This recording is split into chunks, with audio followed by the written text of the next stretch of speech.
오늘 8번째 마지막 강의를 하게 해주신 하나님께 감사를 드립니다. 오늘의 강의는 하나님 통치의 6단계 중에서 마지막 단계로 제6단계 성령님을 앞세운 파송 통치 시대에 대해서 말씀을 드리겠습니다.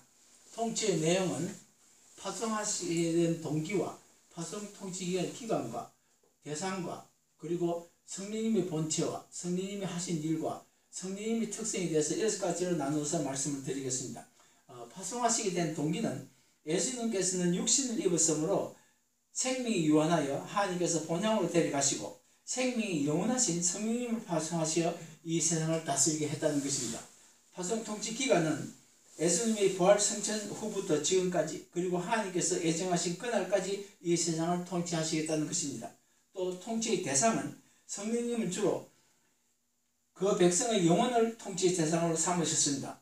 통치의 구체적 대상과 내용은 예수님의 직할 통치 시대와 유사한 양상이지만 상이한 점은 그 다스리시고 가르치시는 방법이 예수님처럼 많은 무리들이나 제자들에게 외형적으로 다스리고 가르치시고 대중적인 것이 아니며 또 가시적으로 다스리는 것도 아니고 주로 개별적으로 그리고 눈에 보이지 아니하게 내부적 인간 속에서 다스린다는 것입니다. 따라서 때로는 개인에게 때로는 단체에게 성령님이 행하라는 지시도 하시고 금하는 지시도 하시고 또 때로는 심판도 하시는 통치를 과거에 하시고 지금도 하시며 또 장차도 하실 것이라는 것입니다. 성령이 다하셨던 과거의 사례 중에서 몇 가지를 살펴보면은 회당에 끌려갈 때에 어떻게 또 무엇을 말할까 염려하지 말라. 그때 너희에게 할 말을 주시니 너희 속에 말씀하신 이는 하나님의 성령이라 그러셨어요. 그리고 빌립을 수레에 가까이로 가라고 명령하실 때에 그 수레에는 에티오피아 여왕의 국고를 맡은 내시가 타고 있었는데 그래서 거기 가가지고 그 명령을 듣고 가가지고 거기서 이사야의 글을 설명한 적이 있었습니다. 또 베드로가 가이사랴에 있는 고넬료라는 백부장에게 가라고 명령을 하셔서 베드로가 간 적이 있었고 또 그리고 안디옥 교회에서 바나바와 사울을 따로 세우라고 명령도 하시고 또 바울에게 아시아에는 말씀을 전하러 가지 못하게 하시고 또 감독자를 정하여 교회를 보살피기도 하시고 또 후일에 일어날 장래일에 대해서 예언도 하시고 또 7교회를 심판까지 하셨다는 것입니다. 예수님께서 구원과 심판과 천국 복음을 사람들에게 가르치시고 또 예수님께서는 하나님과 함께 하면서 듣고 본 모든 진리들을 가르치셨는데 그때는 백성들이 그 가르치심이 처음 듣는 것이라 믿기지 않아 의심하기 때문에 여러 가지 기사와 이적을 행하면서 가르치시고 믿게 하셨던 것입니다. 그러나 성령님께서는 예수님께서 이미 기사와 이적을 병행하여 가르치시고 말씀하신 모든 것들을 다시 생각나게 하시는 것을 목적으로 하여 하나님께서 파송하시어 통치하게 하셨기 때문에 예수님 때처럼 눈에 보이게 그리고 대중들 앞에서 대규모적으로 기사와 이적을 행하지는 아니하시고 비교적 개별적으로 그리고 소규모적으로 기사와 이적을 행하면서 통치를 하시는 것입니다. 성령님은 앞으로도 위의 8가지의 사례와 비슷한 유사한 방법으로 우리를 계속 다스리라 믿습니다. 성령님의 본체는 성령님은 또 다른 보혜사라 그러셨어요. 그리고 물론 예수님도 보혜사이신 것입니다. 그리고 또 보혜사는 진리의 영이라 그러셨어요. 또 예수님이 가시야 오신다고 그러셨습니다. 따라서 이 두 분의 보혜사는 같은 시대에 통치를 하지 않게 하신다는 것이 하나님의 방침이라는 것이죠. 또 성령님이 하시는 일은 하나님께서 성령을 파송하시어 영원토록 우리와 함께 하시면서 예수님께서 하시던 일들을 대신하게 하셨다는 것입니다. 우리를 영원히 함께 하시면서 우리에게 모든 것을 가르치시고 또 예수님께서 말씀하신 것들을 생각나게 하시고 또 예수님을 증언하시고 또 우리를 진리 가운데로 인도하시며 장래일을 우리에게 알리시고 또 성령님께서 예수님의 영광을 나타내고 예수님의 것을 우리에게 알리시고 또 성령님이 오셔서 죄에 대하여 의에 대하여 그리고 심판에 대하여 세상을 책망하시고 또 성령이 도우심으로 나를 구원에 이르게 하신다는 것입니다. 즉 구원의 역사까지 성령님이 하신다는 것이요. 또 성령의 특성은 영으로 오신 보혜사 성령님은 육으로 오신 예수님처럼 독립된 육신의 형체로 존재할 수 없는 것입니다. 그러나 우리의 영혼을 다스리고 그 영혼을 진리 가운데로 인도하시는 것을 목적으로 하고 오셨기 때문에 성령님께서 우리 안에 거하시면서 예수님께서 가르치신 것을 반복해서 가르치신다는 것입니다. 그래서 성령의 특성으로는 영원토록 너희와 함께 있는 보혜사이시고 또 그는 우리와 함께 거하시며 또 우리 속에 계시고 또 사도 바울께서도 하나님의 성령이 우리 안에 계신다고 하셨습니다. 또 다시 성령이 우리 안에 계신다고 사도 바울이 말씀하시고 또 예수님의 친동생인 야고보 사도도 야고보서에서 하나님께서 성령님을 우리 속에 거하게 하셨다는 꼭 기록을 하고 있습니다.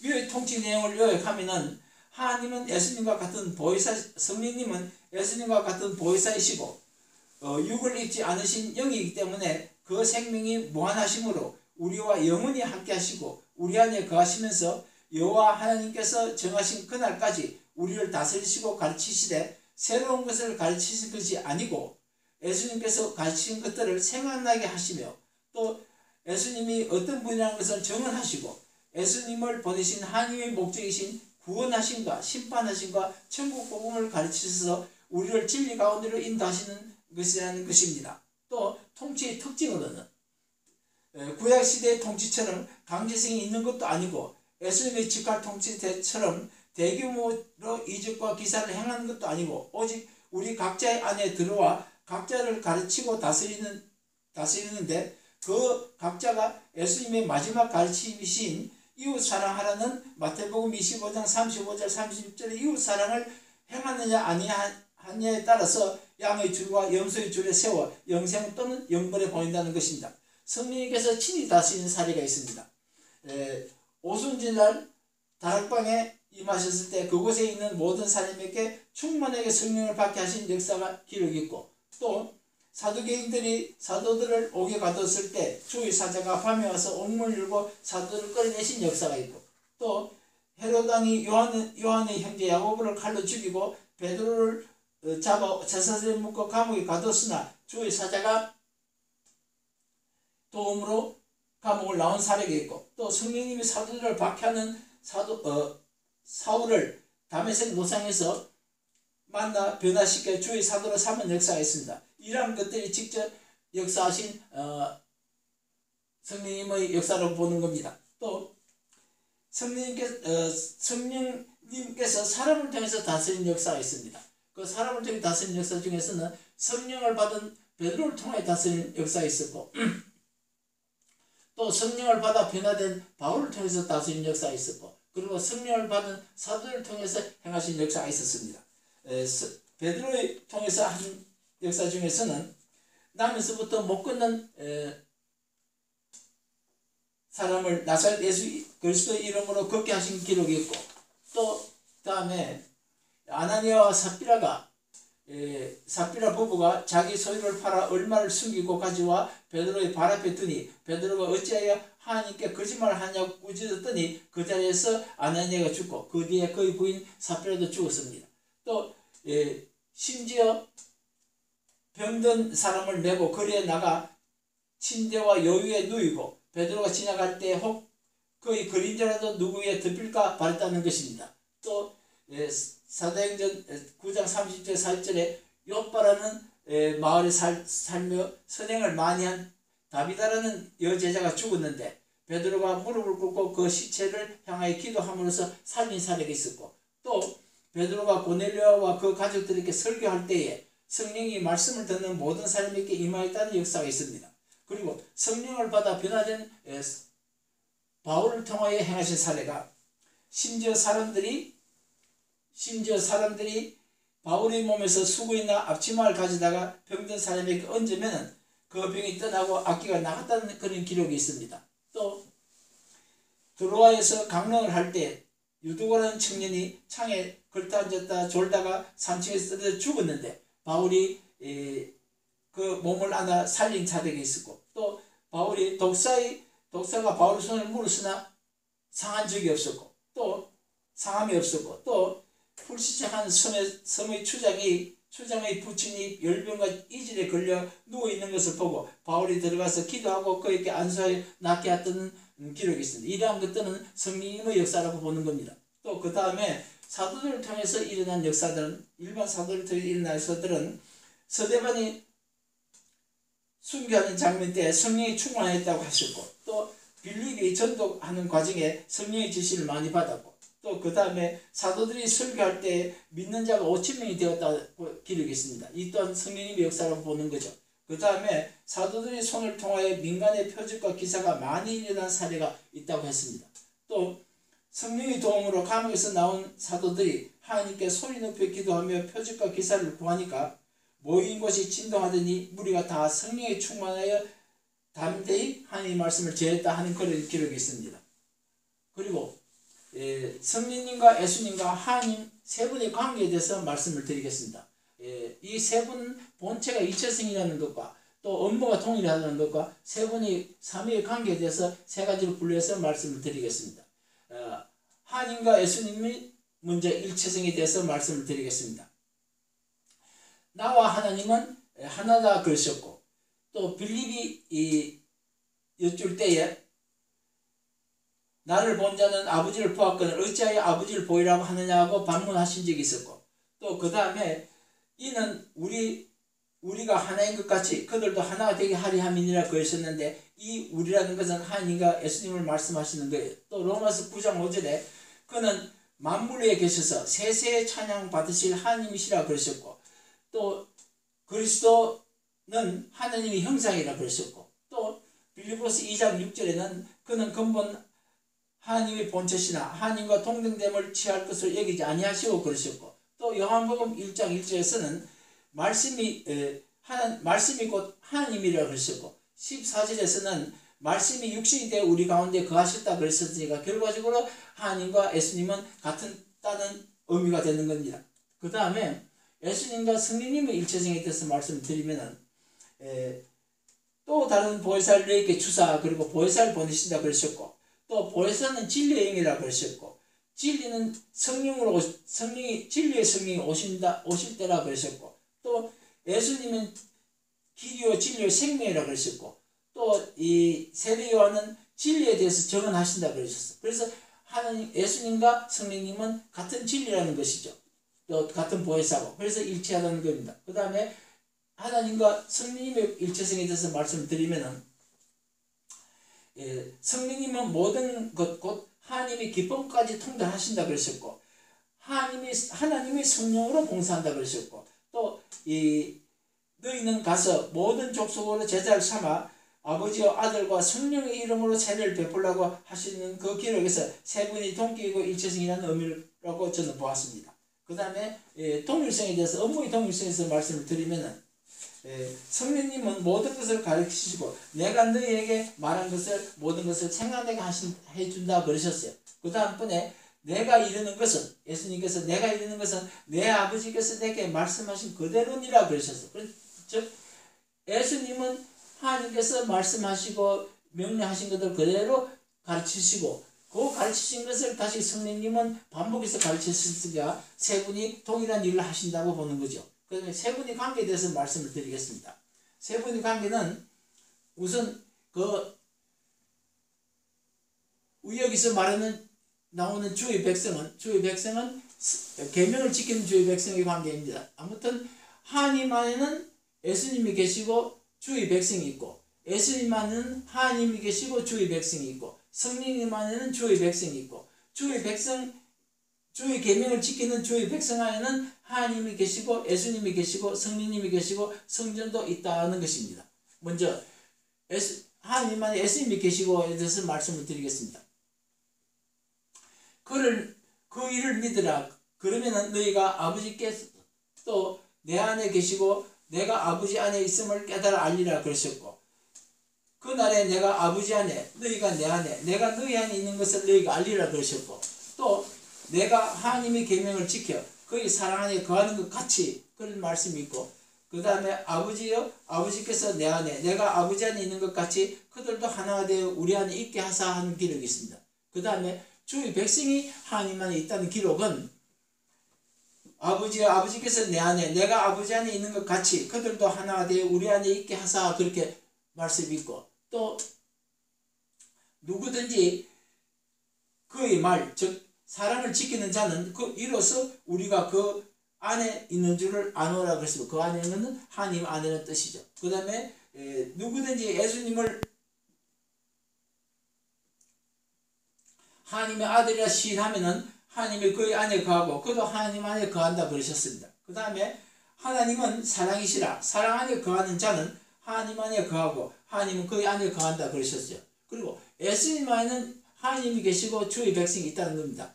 예수님 안에 하나님이 계신다는 기록은 그 일을 믿으라. 그러면 너희가 아버지께서 내 안에 계시고 그리고 내가 아버지 안에 있는 것을 깨달아 알리라 그러셨고, 또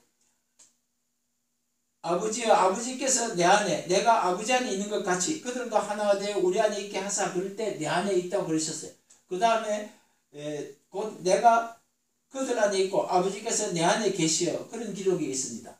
그 다음에 주의 백성이 예수님 안에 있다는 것은 그날에 내가 아버지 안에 너희가 내 안에 내가 너희 안에 있는 것을 너희가 알리라 그러셨고, 그리고 내 안에 거하라 그러셨습니다. 그리고 예수님의 계명을 지키는 자는 예수님의 사랑 안에 거하리라 그러셨고, 그리고 너희도 성령 안에서 하나님이 거하실 처소가 되기 위하여 그리스도 예수 안에서 함께 지어가느니라 그러셨습니다.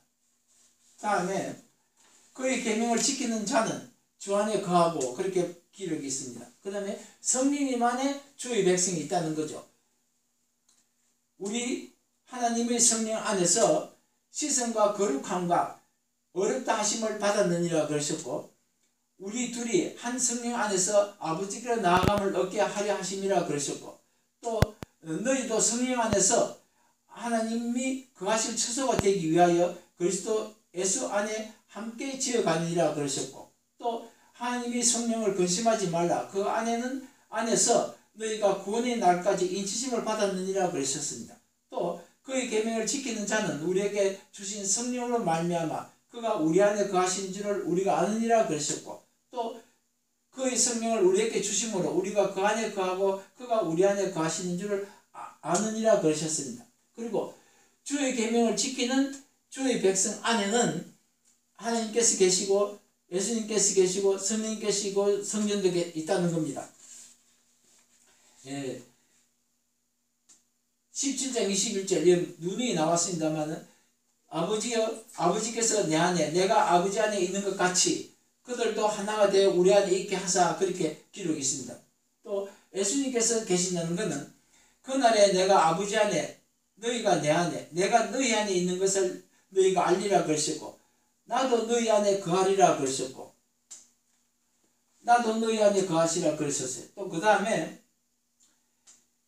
곧 내가 그들 안에 있고 아버지께서 내 안에 계시어 그리고 나를 사랑하신 사랑이 그들 안에 있고 나도 그들 안에 있게 하려 함이라 그러셨고, 또 예수 그리스도께서 너희 안에 계신 줄을 너희가 스스로 알리라고 사도 바울이 그렇게 말씀하셨습니다. 성령께서 계시고 그는 너희와 함께 거하시며 또 너희 속에 계시겠습니다 그랬고, 모인 곳이 진동하더니 무리가 성령이 충만하여 그런 기록이 있습니다. 또 베드로가 이 말을 할 때에 성령이 말씀을 듣는 모든 사람에게 내려오시니 그러셨고, 또 너희는 너희가 하나님의 성전인 것과 하나님의 성령이 너희 안에 계시는 것을 알지 못하느냐 하고 베드로가 사도 바울이 말씀하신 적이 있습니다. 또 너희 몸은 너희가 하나님께로부터 받은 바 너희 가운데 계신 성령의 전인 줄 알지 못하느냐 또 말씀하셨고, 그 다음에 그의 성령을 너희에게 주심으로 우리가 그 안에 거하고 그가 우리 안에 거한 줄을 아느니라 그러셨습니다. 그리고 성전도 있다고 그러셨어요. 너희는 너희가 하나님의 성전인 것과 하나님의 성령이 너희 안에 있는 것을 알지 못하느냐 그러셨고, 또 너희 몸은 너희가 하나님께로부터 받은 바 너희 가운데 계신 성령의 전인 줄을 알지 못하느냐 그러셨고, 또 너희도 성령 안에서 하나님이 거하실 처소가 되기 위하여 그리스도 예수 안에 함께 지어가니라 그렇게 말씀하셨습니다. 그리고 또 예수님께서도 그러셨고 사도 바울께서도 하나님 나라도 예수님의 계명을 지키는 주의 백성 안에 있다고 말씀하셨어요. 누가복음 21장 21절에 예수님께서 또 여기 있다 저기 있다고도 못하리니 하나님의 나라는 너희 안에 있느니라 그러셨습니다. 사도 바울께서도 로마서 14장 17절에서 하나님의 나라는 먹는 것과 마시는 것이 아니요 오직 성령 안에 있는 의와 평강과 희락이라 그러셨습니다. 즉 천국은 성령님 안에 있는 의와 평강과 희락이 곧 천국이라는 것이죠.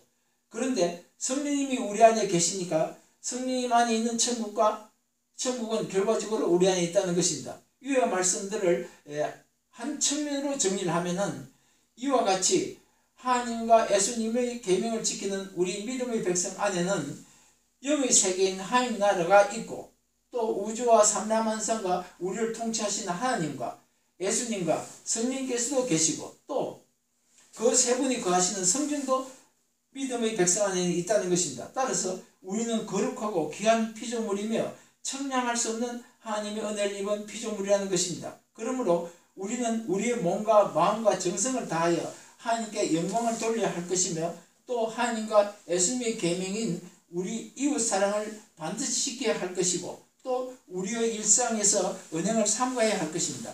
사도 베드로께서도 베드로전서 4장 11절에서 만일 누가 말하려면은 하나님 말씀을 하는 것 같이 하고 누가 봉사하려면은 하나님이 공급하시는 힘으로 하는 것 같이 하라고 말씀하셨습니다.